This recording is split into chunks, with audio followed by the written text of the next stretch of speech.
होता है, उमंग क्या होती है, मन का भाव क्या होता है, इन सब चीजों से ओतप्रोत हमारे भाई और मित्र महानगर के प्रभारी आदरणीय वाईपी सिंह जी, हमारे यहाँ के प्रथम नागरिक जिनका नाम ही विनोद है। आप सोच सकते हैं विनोद की मीनिंग तो आप लोग जानते ही होंगे और अक्सर विनोद करते रहते हैं। ऐसे आदरणीय विनोद जी, आदरणीय चुन्नू भैया हमारे विधायक, और चुन्नू भैया के बगल में एक बहुत अच्छी शख्सियत बैठी है जिसके बारे में भी हमने सुना और देखा। अक्सर जहाँ पहुंचते हैं वहाँ थोड़ा थोड़ा सा प्रकाश कम होने लगता है। हमारे मित्र हैं, हमारे भाई हैं, साथी हैं, हम लोग युवा मोर्चा से साथ में काम कर रहे हैं, हंसते मुस्कुराते खेलते हुए भारत माता की गोद में खेलते हुए हम लोग कैसे काम करते हैं। ऐसे खादी ग्राम उद्योग बोर्ड के उपाध्यक्ष हमारे मित्र, जिनका नाम तो बहुत सुंदर है गोपाल, लेकिन आगे जो अनजान है वो भी आप समझ सकते हैं, गोपाल अंजान जी, आदरणीय इंदर जी, सभी हमारे आदरणीय पदाधिकारीगण, यहाँ पर उपस्थित हमारे सभी आदरणीय प्रतिष्ठित जन, भाई और बहनों, कितना सुंदर दृश्य है कि मुरादाबाद में हम खड़े हैं और मुरादाबाद अर्थव्यवस्था का केंद्र बिंदु है। अगर हम पूछें कि उत्तर प्रदेश में सबसे ज्यादा राजस्व कहां से आता है और अर्थ की नगरी के रूप में अगर देखें तो अगर हम अध्यात्म की नगरी के रूप में बनारस को कह सकते हैं तो अर्थ की नगरी के रूप में हम मुरादाबाद को। और जैसे कि हमारे भाई वाईपी सिंह कह रहे थे कि मैं चार्टर्ड अकाउंटेंट हूं और इसलिए बजट को मैं बरसों से पैनी निगाहों से देखता चला गया। अगर ये चार्टर्ड अकाउंटेंट हैं तो ये चार्टर्ड अकाउंटेंट काम किसके लिए करते हैं? उद्योगपतियों के लिए, जो अर्थ जगत के लोग हैं उन्हीं के लिए तो काम करते हैं। उनकी सारी व्यवस्था, लेखा जोखा, हिसाब किताब, बाकी सब देखते हैं और इनकम टैक्स और उसमें उनका केस लड़ते हैं, किसी को कोई दिक्कत ना होने पाए। और ये सब चीजें पैनी निगाह से दोनों तरफ ध्यान रखने वाले आप सब लोग यहाँ पर बैठे हुए, यानी क्रिश्चियन मुरादाबाद के बैठे हुए, जो सब कुछ जानते हैं, जितना आप देखते हैं और उससे ज्यादा कहीं ना कहीं ये लोग देखते हैं। और दोनों लोगों की दृष्टि के बीच में मैं तो एक सामान्य सा व्यक्ति हूँ, मेरे समझ में तो ना आप वाली दृष्टि है ना इनकी वाली दृष्टि है, क्योंकि ना तो मैं उद्योगपति हूँ ना मैं चार्टर्ड अकाउंटेंट, तो मैं कैसे बजट को देख पाऊंगा।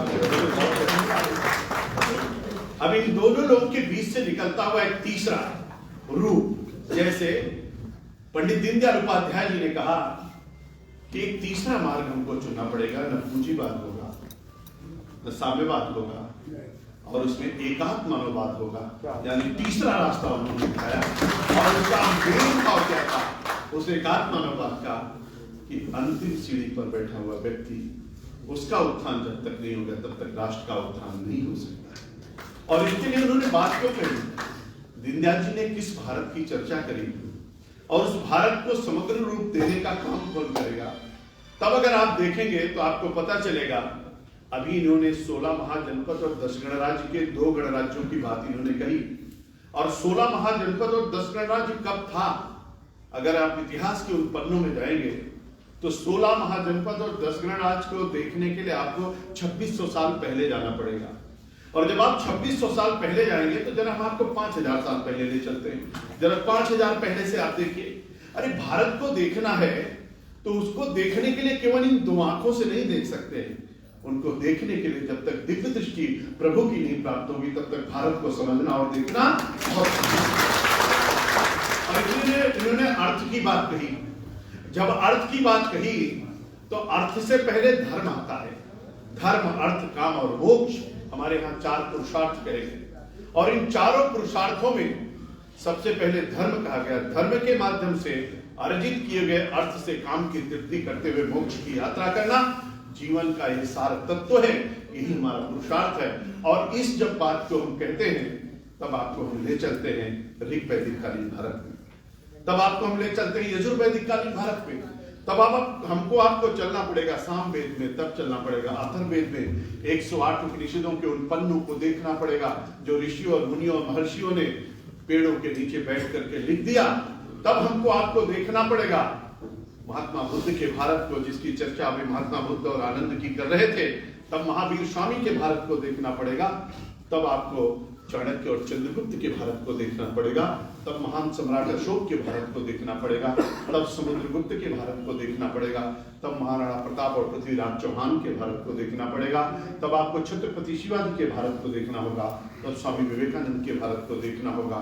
और देखते देखते जब आएंगे तब तुलनात्मक अध्ययन करेंगे तो नरेंद्र भाई मोदी का भारत, दिव्य भारत, महान भारत। परिकल्पना करके जरा देखिए, लोग कहते थे कि भारत सोने का चिड़िया, हमने नहीं देखा, आपने नहीं देखा होगा, लेकिन मेरा भारत सोने का चिड़िया था। अगर भारत सोने का चिड़िया नहीं था तो लुटेरे लूटने के लिए क्या आते थे? स्वाभाविक रूप से भारत सोने का चिड़िया। और छोटी मोटी लूट नहीं किया इन्होंने। और लुटेरा होता कौन है? लूटता कौन है? आप कल्पना करिए, जो सबसे बड़ा समृद्धशाली है, जिसके पास भगवान ने सब कुछ दिया है, वो लूटने के लिए नहीं जाता है। लुटेरा तो लुटेरा ही होता है। अगर वो हमको लूटने के लिए आए और हमारे यहाँ से इतना सारा सोने के सिक्के, सोने की चीजें, इतनी सारी नाव में भर भर के कितना कुछ ले गए, लेकिन इतना कुछ ले जाने के बाद भी हमारे पास इतना कुछ है कि पूरी दुनिया हमारी तरफ देख रही है। और देखने के बड़े उदाहरण प्रस्तुत किए जा सकते हैं। समय बहुत कम है, मेरी भी एक बैठक है, लेकिन उन उदाहरणों के बीच में कैसा सुंदर भारत, दिव्य भारत, महान भारत, अद्भुत भारत आज आपको दिखाई पड़ रहा है, जिसका छोटे छोटे नमूने अगर आप देखेंगे तो आप आश्चर्यचकित रह जाओगे। क्या मेरा भारत वास्तव में मेरा भारत है? आप कल्पना करिए और सोच करके देखिए। मैं तो सब पीछे के उन इतिहासों के पन्नों को आपको डेट वाइज बता सकता हूं, एक एक डेट वाइज बता सकता हूं, लेकिन कौन सा भारत सोने का चिड़िया था? 3री शताब्दी के पहले का भारत कि 3री शताब्दी के बाद का भारत? 6ठी शताब्दी के पहले का भारत कि 6ठी शताब्दी के बाद का भारत? 1191 के तराइन के युद्ध के पहले का भारत कि 1192 के तराइन के युद्ध के बाद का भारत? 12वीं शताब्दी के बाद का भारत या 17वीं, 18वीं और 19वीं शताब्दी के बाद का भारत? कैसे भारत की आप कल्पना करते हैं? तब आपको दिखता है मेरा भारत कितनी तेजी के साथ आगे बढ़ा। और उसमें नरेंद्र भाई मोदी ने एक अद्भुत भारत और दिव्य भारत, महान भारत की ओर परिकल्पना को साकार करने का। और नरेंद्र भाई मोदी ने कैसा बजट प्रस्तुत किया।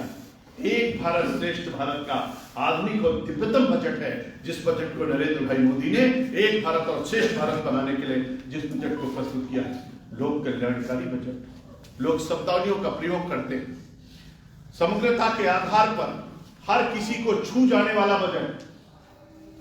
कोरोना काल में कोरोना को दूर भगाने वाला बजट, कोरोना पर विजय प्राप्त करने वाला बजट, किसानों को समृद्धशाली बनाने वाला बजट, सेना के जवानों को सब कुछ प्रदान करने वाले बजट, बॉर्डर पर देश की रक्षा करने वाला बजट, नौजवानों को रोजगार देने वाला बजट, हर घर में शुद्ध पानी पहुंचाने वाला बजट, महिलाओं को उत्थान वाला बजट, हर गरीब आदमी के इलाज वाला बजट, हर जिले में हेल्थ केयर सेंटर बन जाए उसका बजट, हमारा ब्रॉड गेज जितनी लाइन है वो सब विद्युतीकरण में परिवर्तित हो जाए ऐसा बजट, उद्योग के क्षेत्र में क्रांति करे ऐसा बजट, वैक्सीन लोगों तक पहुंच जाए 35,000 करोड़ वाला बजट, 35,000 करोड़ उनको दे दे, वैक्सीन लोगों तक पहुंच जाए। और आपने देखा होगा कितना अद्भुत बजट है। और बजट से पैसे कैसे नमूना उन्होंने पेश किया। आदरणीय प्रधानमंत्री जी ने जब वह नमूना पेश किया तो ब्राजील के राष्ट्रपति ने कैसा ट्वीट किया। हनुमान जी की मूर्ति हाथ में लेकर के ट्वीट करते हुए कहा कि त्रेता में तो मैंने सुना था कि बजरंगबली संजीवनी लेकर के आए थे, लक्ष्मण के प्राण बचाए थे, लेकिन कलयुग में तो मोदी ने हमको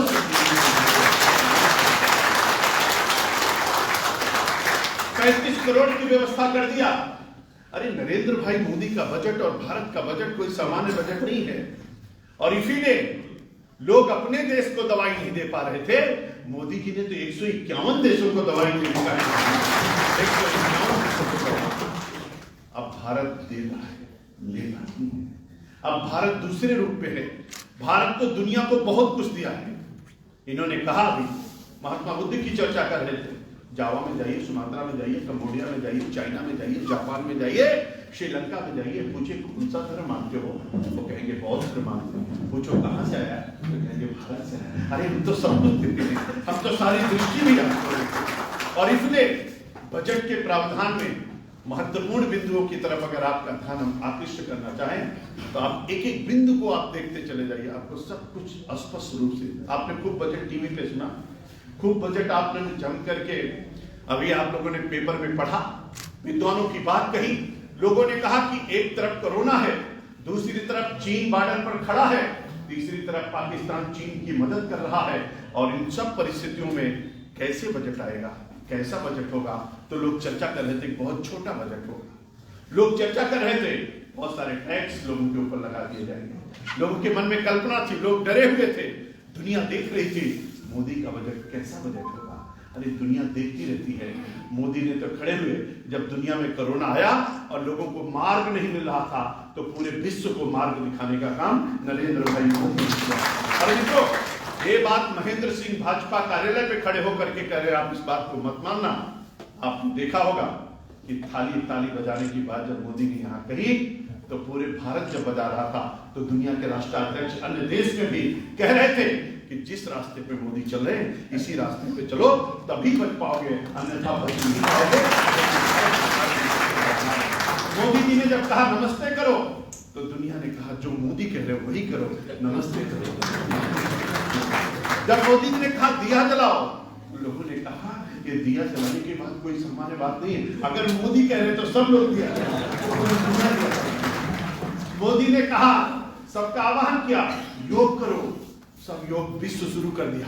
मोदी ने कहा काढ़ा पियो, तो दुनिया काढ़ा पीना शुरू कर दिया। मोदी जी ने कहा मास्क और 2 गज की दूरी बनाओ, तो दुनिया में नारा चल गया। अरे मोदी कोई सामान्य नहीं है मेरे मित्रों, ये भारत माता के वो सपूत हैं जिन्होंने दुनिया को बहुत बड़ा संदेश दिया है। बहुत कल्पना नहीं कर सकते। अमेरिका जैसा देश जिसको लोग कहते थे कि हर सुविधा से लैस है, बहुत कुछ अमेरिका के पास है। लोगों ने कहा स्वास्थ्य की व्यवस्थाएं तो भारत में बहुत खराब है, कैसे बचेगा भारत। 130 करोड़ का भारत और 35 करोड़ का अमेरिका, अब इन दोनों में कैसे मुकाबला होगा, कैसे बचेगा भारत, कौन बचाएगा भारत को।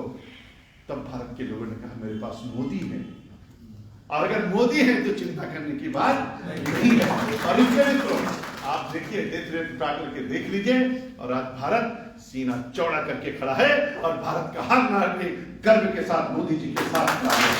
और कैसे मोदी ने बचाया, लॉकडाउन किया, ताली बजवाई, दिया जलवाया, योग का क्लास चलाया, काढ़ा पिलाया, मास्क बनवाया, घर घर पहुंचाया।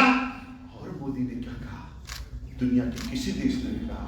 मेरे मित्र अपनी अंतरात्मा पे हाथ रख के पूछना और गूगल पे जाके कहना, हे गूगल बाबा, दुनिया का कौन सा ऐसा देश है जिसने अपने हर घर तक राशन पहुंचाने का काम किया। तो गूगल बाबा कहेंगे नरेंद्र भाई मोदी का भारत है। 80 करोड़ परिवारों को, 80 करोड़ लोगों को राशन पहुंचाने का काम किसी ने किया, तो भारत ने किया। ये है भारत की इकोनॉमी, ये है भारत की आर्थिक समृद्धशालिता, ये है नरेंद्र भाई मोदी का विजन। उन्होंने कहा कोरोना से छोड़ो, कहीं भूख से कोई न मर जाए। उन्होंने कहा कहीं काम के बदले काम नहीं मिलेगा तो दिक्कत ना हो जाए। तुरंत उन्होंने 60,000 करोड़ तुरंत मनरेगा की को बढ़ा दिया, और अब की बजट में उन्होंने 73,000 करोड़ की व्यवस्था कर दिया कि जितना काम चाहिए उतना काम भारत देने के लिए आपको तैयार है। एक भी मजदूर नहीं कर सकता, हम मजदूरी करना चाहते हैं, काम करना चाहते हैं, मेहनत करना चाहते हैं, उसको कोई काम की कमी नहीं होगी। बजट में प्रावधान कर दिया, लिखा पढ़ी में व्यवस्था कर दिया, और जितने लोग प्रवासी भारतीय आए थे उनके घर भोजन भी पहुंचाया, दवाई भी पहुंचाई। और बड़ी बात थी, लोग कहते थे एक लैब पूना में थी, आज भारत में कितनी लैब होगी। और जो हमारे यहाँ टेस्टिंग हो रही है, जो हमारे यहाँ टेस्ट किट बना हुआ है, आज दुनिया उसका उदाहरण है। अरे अपने वैज्ञानिकों पर गर्व है, अपने लोगों पर, अपने देश पर गर्व है। मास्क नहीं मिलता था, आज लोग कहते थे इतना मास्क कहां से आएगा। अरे मोदी जी के पास जादू है, इतना मास्क छोड़ो, अभी तो दुनिया में मास्क भेजने का काम कर रहे हैं, पीपी किट दुनिया में भेजने का काम कर रहे हैं, केवल भारत में नहीं, अब दुनिया के काम में पीपी किट चाहिए तो भारत देता है, मास्क कहते तो भारत देता है, वैक्सीन कहते तो भारत दे रहा है।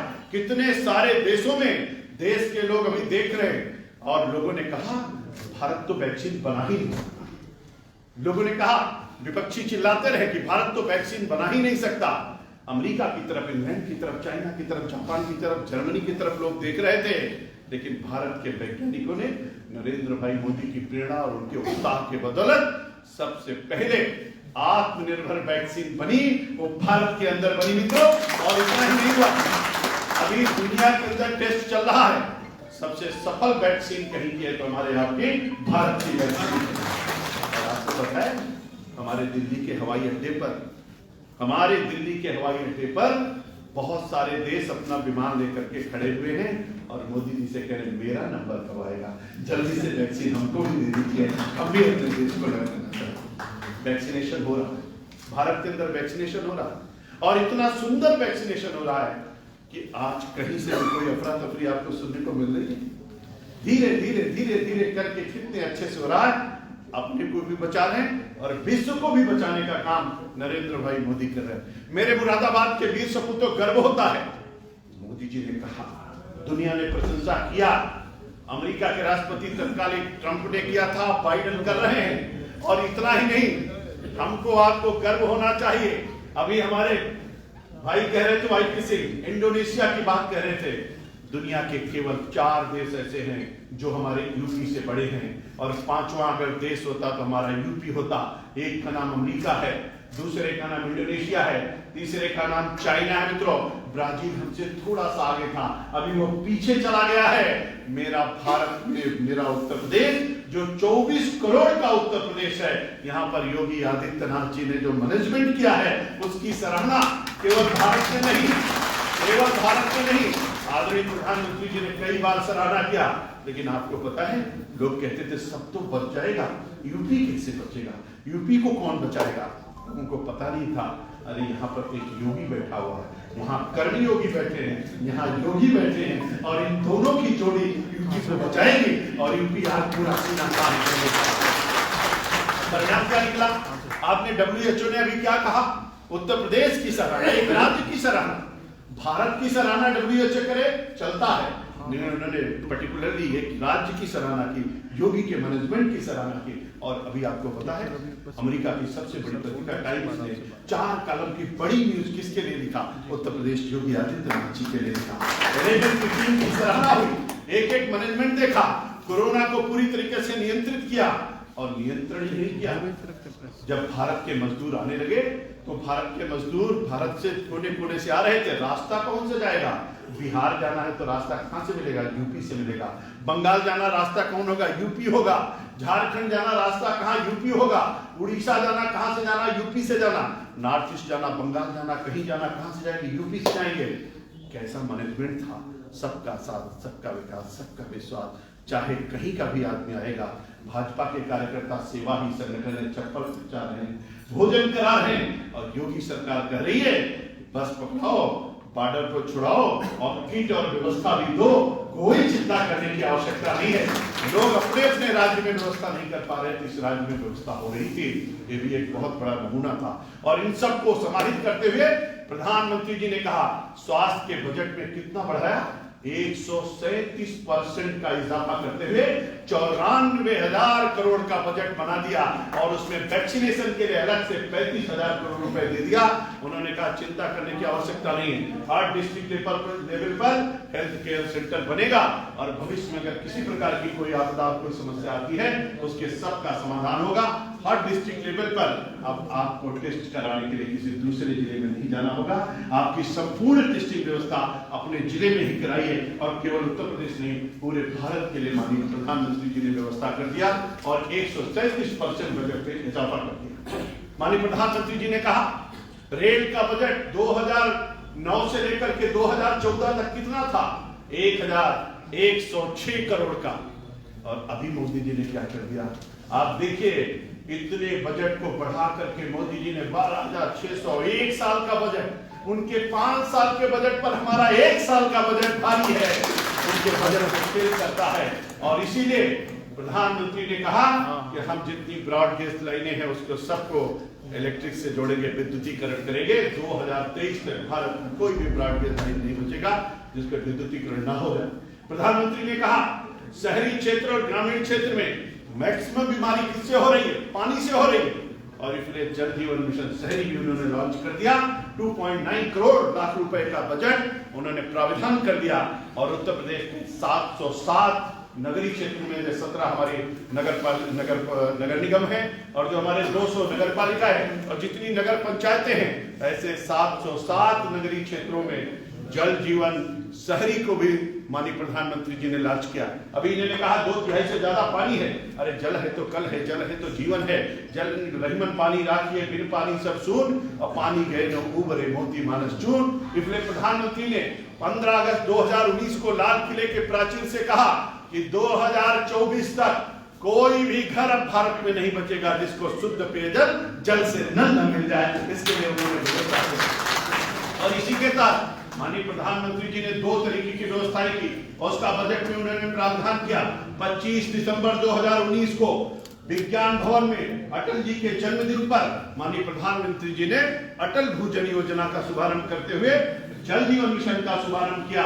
और इस बजट में उन्होंने 50,000 करोड़ रुपए पीने के पानी के लिए ग्रामीण क्षेत्रों में उन्होंने प्रावधान कर दिया। अब मित्रों, अगर 50,000 करोड़ रुपए पानी के पीने की व्यवस्था हुई तो 24 करोड़ का उत्तर प्रदेश सबसे ज्यादा बजट आपको यानी लगभग 12,000 करोड़ रुपए केवल उत्तर प्रदेश को मिलने जा रहा है, जो ग्रामीण क्षेत्रों में पानी के पीने की व्यवस्था होगी, शहरी क्षेत्रों में पीने के पानी की व्यवस्था होगी। अटल भूजल योजना के तहत उन्होंने कहा जल संचयन करेंगे, जल संवर्धन करेंगे और शुद्ध पेयजल लोगों के घर तक पहुंचाने का भी काम हम लोग करेंगे। मेरे मित्रों, आप सबको याद होगा जब माननीय प्रधानमंत्री ने जन धन योजना लागू किया, बजट तो बन जाएगा, बजट का अंश लोगों के पास तक कैसे पहुंचेगा? तो भारत में उन्होंने कुल 41 करोड़ खाते खुलवा दिए। 41 करोड़ जिन गरीबों का कभी खाता बैंक में नहीं खुला था उनको खाता खुलवा दिया। लोगों ने कहा खाता खुलवा के क्या होगा? तब प्रधानमंत्री जी ने कहा विधवा पेंशन आएगी, वृद्धा पेंशन आएगा, मकान का पैसा आएगा, किसान सम्मान निधि आएगी, बीज का बिचौलिया खाएगा। और इसलिए खाता खुलना बहुत जरूरी है। दिल्ली से हम बटन दबाएंगे और किसान घर में सोया रहेगा, जब सवेरे उठेगा तो मोबाइल देखेगा कि 2,000 रुपए हमारे खाते में, 6,000 रुपए हमारे खाते में आ गए। अब इन लोगों को समझ में आया। आप देखिए, अगर ये खाता ना खुला होता और कोरोना आ गया होता और वो मुरादाबाद के पटरी दुकानदारों को पैसा देना चाहते तो दिल्ली से पैसा कैसे पहुंचता? बीच का बिचौलिया क्या करता? लेकिन वो पैसा देना चाहते थे, वहीं से बटन दबाया, मुरादाबाद में पैसा आया, आपको कुछ करने की जरूरत नहीं पड़ी और वहीं से उन्होंने बटन दबाया और उत्तर प्रदेश और भारत के किसानों में खाता में पैसा आया। 12,000 करोड़ किसानों को मिल गया, 12 करोड़ किसानों के खाते में पहुंच गया। 2 करोड़ 37 लाख किसानों के केवल उत्तर प्रदेश के किसानों के खाते में पैसा पहुंचा, किसान सम्मान निधि। और उन्होंने प्रावधान कर दिया, बजट में उन्होंने प्रावधान किया किसानों के लिए। कितनी बड़ी बात है, 1000 मंडियों के लिए उन्होंने कहा ये मंडी से इसको जोड़ा जाएगा, आधुनिकीकरण किया जाएगा, मंडियों के सुदृढ़ीकरण की उन्होंने बात कही बजट में। और इसके साथ साथ 2 लाख करोड़ रुपए केवल किसानों के इंफ्रास्ट्रक्चर के विकास के लिए माननीय प्रधानमंत्री जी ने व्यवस्था कर दिया। 1 लाख करोड़ रुपए माननीय प्रधानमंत्री जी ने कहा किसान क्रेडिट कार्ड के लिए व्यवस्था कर दिया। माननीय प्रधानमंत्री जी ने आत्मनिर्भर भारत को बनाने के लिए, आत्मनिर्भर किसान के लिए पूरी की पूरी व्यवस्था की। और इसके साथ साथ उन्होंने कहा एमएसपी को 1.5 गुना किया जाएगा। सदन में भाषण करते हुए माननीय प्रधानमंत्री जी ने एमएसपी की बात कही, माननीय प्रधानमंत्री जी ने मंडी की बात कही, माननीय प्रधानमंत्री जी ने अपने मत्स्य पालकों की भी बात कही, पशुपालकों की बात कही, डेयरी उद्योग की बात कही, यानी किसानों के चतुर्दिक विकास के लिए जहां उन्होंने बजट में पूरा प्रावधान किया, वहीं पर व्यवस्था भी बताई कि इसके माध्यम से कैसे लोगों का काम होगा। मेरे मित्रों, उन्होंने एकलव्य विद्यालय की बात कही। भारत में एकलव्य विद्यालय बनेगा और एकलव्य विद्यालय के 4 विद्यालय हमारे 4 डिस्ट्रिक्ट में हमारे उत्तर प्रदेश को मिल रहा है, जिसमें हमारा सोनभद्र है, श्रावस्ती है। ऐसे हमारे 4 जिले हैं जिनको हम लोग 4 विद्यालय माननीय प्रधानमंत्री जी ने उत्तर प्रदेश को दिया है। माननीय प्रधानमंत्री जी ने 2 रेल भी उत्तर प्रदेश को दिया, नई रेलों का तोहफा इस बजट में दिया। माननीय प्रधानमंत्री जी ने कोई टैक्स कोई चीज बजट में ना लागू करते हुए बजट का विस्तार किस तरीके से एक एक चीज में लगाया है। जैसा अभी हमारे भाई बता रहे थे, सेंसेक्स कितनी तेजी के साथ ऊपर गया। जिस दिन बजट पेश होने वाला था उसके एक दिन पहले पूरी तरीके से धड़ाम से गिर गया था और दूसरे दिन 50,000 अंक ऊपर जाने का काम हमारा सेंसेक्स ने किया। कितनी तेजी के साथ दुनिया में मार्केट में कैसा बूम आया और उत्तर प्रदेश के जो लोग निराश थे उनके सबके जीवन में एक प्रकाश आया और सबको लगा नहीं, कोई चिंता करने की बात नहीं है। मोदी ने जहां जान की चिंता की वहीं जहान की भी चिंता की है, इसलिए जान और जहान दोनों को लेकर के किया। मित्रों, आप सबको पता है कि हम सब लोग ने 8 करोड़ कनेक्शन गैस के मिले। माननीय प्रधानमंत्री जी ने कहा यहीं पर रुकने वाला नहीं है, उन्होंने 1 करोड़ कनेक्शन का और व्यवस्था किया कि जिन लोगों को अभी तक कनेक्शन नहीं मिल पाया उनको भी कनेक्शन दिया जाए। माननीय प्रधानमंत्री जी ने जहां किसानों की बात कही, उस उज्ज्वला योजना के तहत हर घर में बल्ब जलनी चाहिए, उसका भी उन्होंने प्रावधान किया। जहां कहीं भी शेष काम रह गया उसको भी पूरा करने के लिए अब के बाद के बजट में उन्होंने बाकायदे उसकी भी व्यवस्था किया है।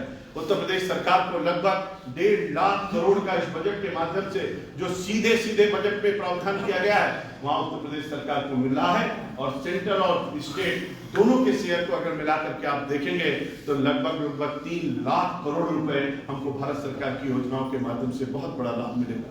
हर स्कीम में, वो शहरी हो या ग्रामीण हो, सबके चतुर्दिक विकास के लिए, स्वास्थ्य से लेकर के जीवन के हर क्षेत्र में विकास के लिए बहुत बड़ी योजना माननीय प्रधानमंत्री जी ने बजट के माध्यम से दिया।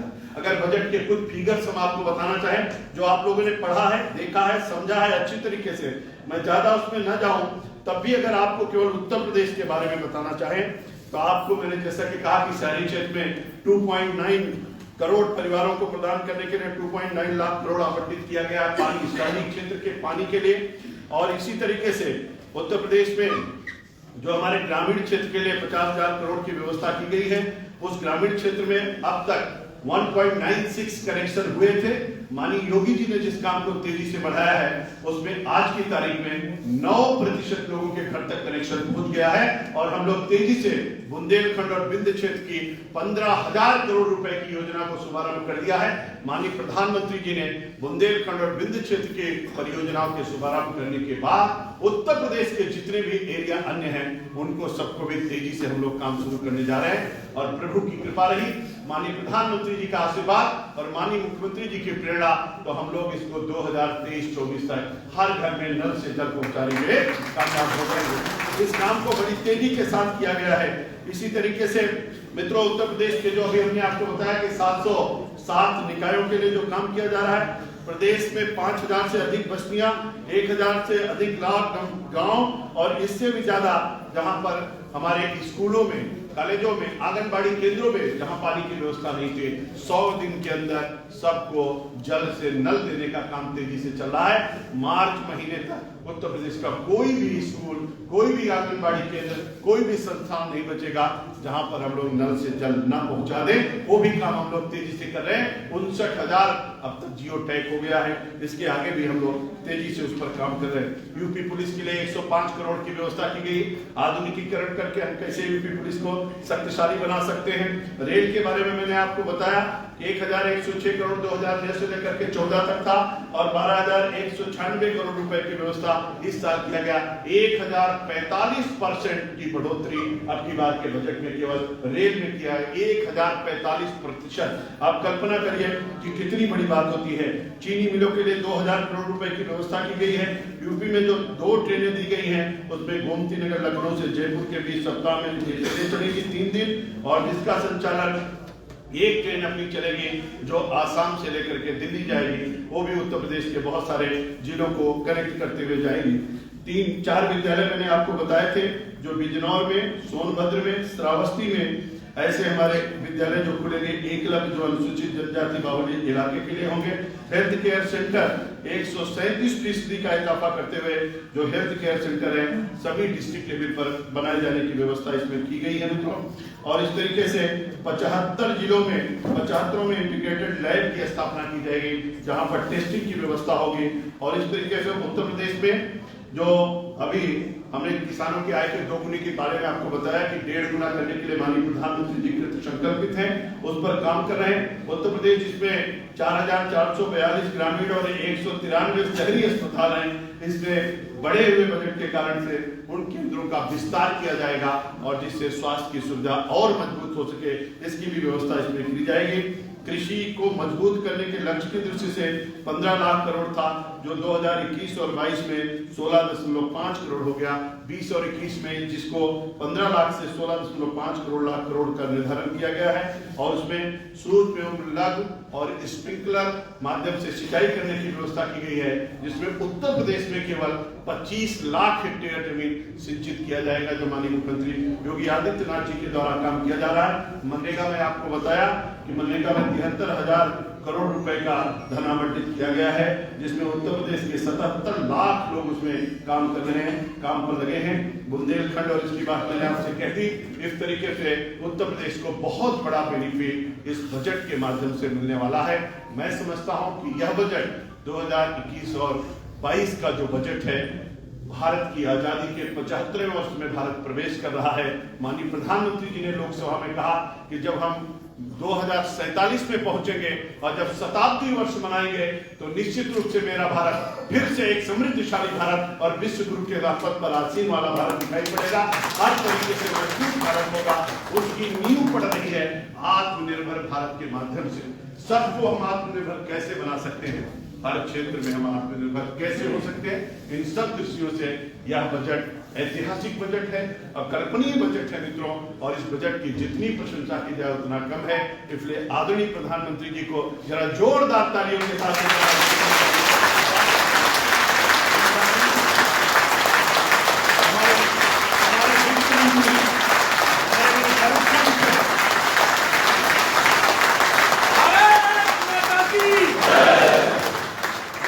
आप गर्व से कह सकते हैं, मेरी माता और बहनें यहाँ पर बैठी, यत्र नारी पूजन्ते रमन्ते तत्र देवता। आज हम कुछ भी कहें, महिलाओं से ज्यादा मेहनत परिश्रम कोई नहीं करता। बेटी बचाओ बेटी पढ़ाओ, अगर ये बहनें हैं तो हम आप सब लोग हैं। और एक बहन खड़े होकर के बजट भाषण जब पढ़ रही थी, और बजट कैसे बनाया जाता है ये महिला से अच्छा कोई नहीं जानता। घर का बजट और घर चलाना महिलाएं ही जानती हैं। और इसलिए अच्छा बजट देश का कैसे हो सकता है, घर के बजट और देश के बजट में अंतर केवल एक होता है। हमारे वाईपी सिंह जी भाई साहब जानते हैं, हम घर की आमदनी के आधार पर खर्चे को निर्धारित करते हैं, लेकिन जब देश का और प्रदेश का बजट बनता है तो खर्चे के आधार पर हम बजट को निर्धारित करते हैं, आय के आधार पर नहीं, व्यय के आधार पर काम करते हैं। अंतर केवल इतना होता है। लेकिन सामंजस्य को स्थापित करते हुए बिना किसी व्यवहार के, बिना किसी टैक्स से इतना बड़ा बजट बनाने के लिए निर्मला बहन जी के लिए, सीतारमण जी के लिए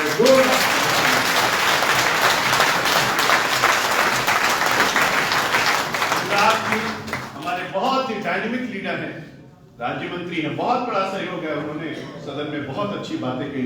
एक बार जोरदार ताली अनुराग जी सब चीजों के बीच में जिस तरीके से मैनेजमेंट उत्तर प्रदेश का माननीय योगी आदित्यनाथ जी ने किया है, एक बार जोरदार ताली।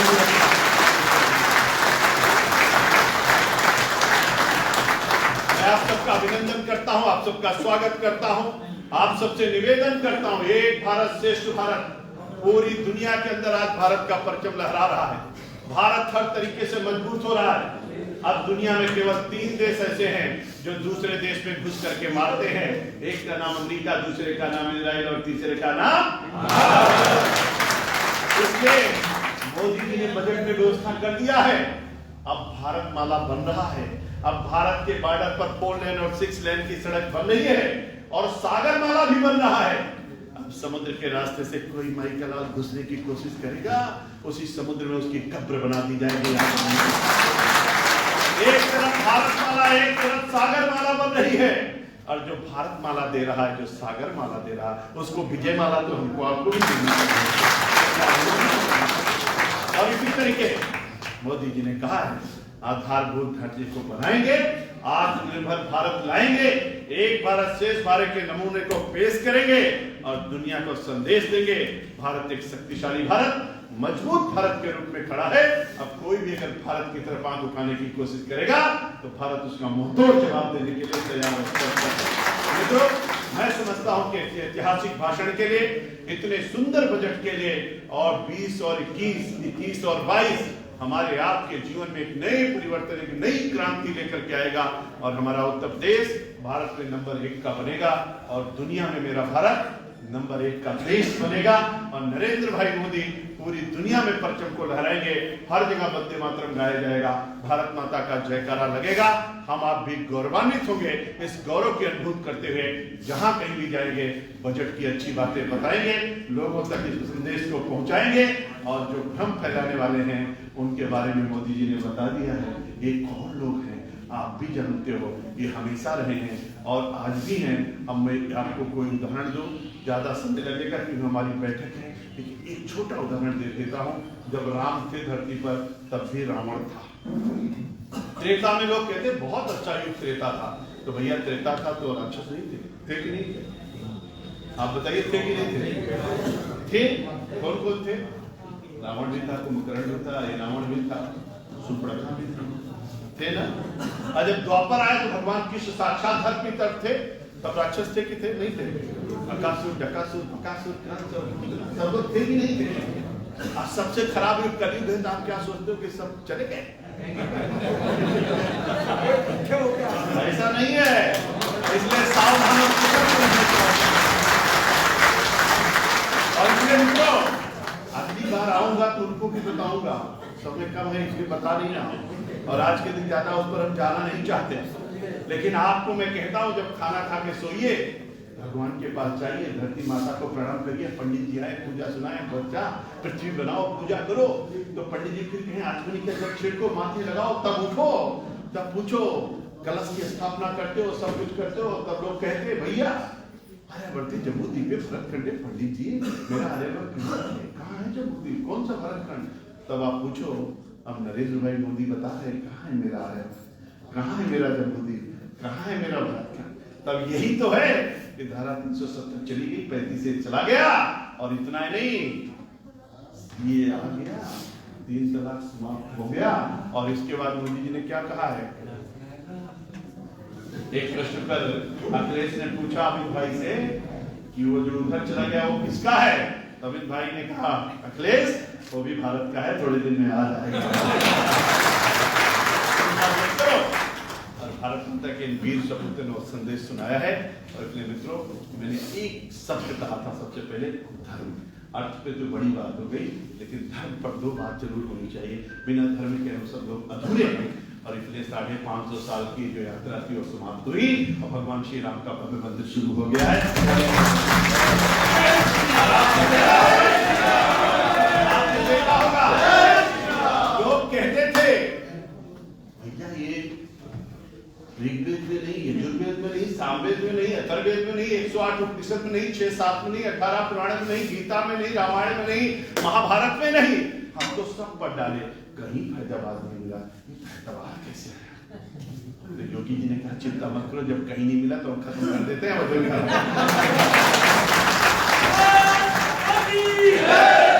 लोगों ने कहा ये प्रयागराज में घटना बहुत होती है, जब भी कुंभ लगता है, इतना बड़ा मेला दुनिया का लगता है, जितनी लोगों के देश की आबादी उतने लोग तो नहा के चले जाते हैं। तो लोगों ने कहा वहां घटना हो जाती है। तो लोगों ने कहा घटना क्यों होती है? घटना इसलिए होती है कि 1674 से पहले तो वहां प्रयागराज था, ये इलाहाबाद कहां से आ गया?